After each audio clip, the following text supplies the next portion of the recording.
परीक्षा केंद्रावर पोहोचायला फक्त 2 मिनिटांचा उशीर झाला आणि या विद्यार्थिनीचं डॉक्टर बनण्याचं स्वप्न भंगलं आणि तिनं वर्षानुवर्ष केलेल्या अभ्यासाची मेहनत सुद्धा वाया गेली। आता मध्य प्रदेशच्या विदिशा जिल्ह्यातली ही घटना आहे। नीटची पुनर्परीक्षा काल होती आणि गेट बंद होण्याचा टायमिंग 1:30 वाजताचा होता। पण ही जेव्हा तिच्या वडिलांसोबत बाईकने येत होती तेव्हा त्याच्या गाडीचं टायर पंक्चर झालं आणि ते बनवण्यामध्ये बराचसा वेळ गेला। त्यामुळे ती फक्त 2 मिनिटं उशिरानं या गेटवरती पोहोचली, पण त्या एक्झाम सेंटरवरती जे प्रशासन होतं त्यांनी तिला आत घेतलं नाही। वर्षानुवर्षे परीक्षा या घोटाळ्यानं होतात, अनेकदा पेपर फुटले जातात, लाखो विद्यार्थ्यांच्या भविष्याशी खेळ खेळला जातो आणि हे उदाहरण ताजं आहे। पण असं असताना देखील शिक्षण मंत्र्यांना कोणीही राजीनामा मागत नाही, त्यांच्यावरती कोणीही दबाव आणत नाही, नॅशनल टेस्टिंग एजन्सीवर कोणती कारवाई होत नाही।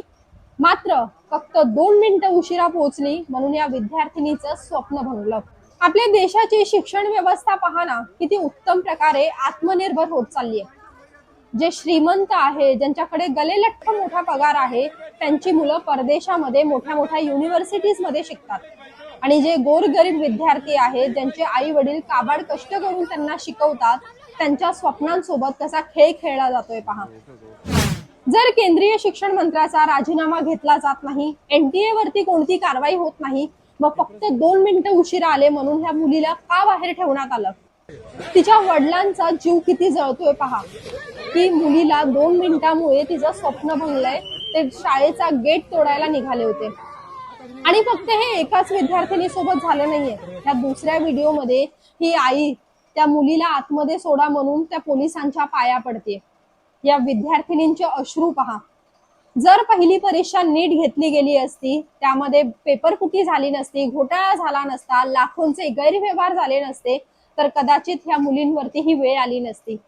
आणि असंही नाहीये की 2 वाजल्यानंतर ह्या मुली आल्या होत्या, 1:30 वाजल्यानंतर एंट्री बंद होती, पण थोडी तरी माणुसकी दाखवायला हवी होती।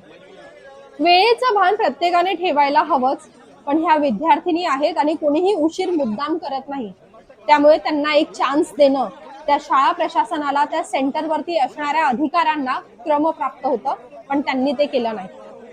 आता हा पेपर फुटला तर पुन्हा दुसरी परीक्षा द्यायला तुमच्यासारखे विद्यार्थी रेडी असतील, मात्र अशा ढिसाळ कारभारावरती मात्र कोणीही बोलणार नाही।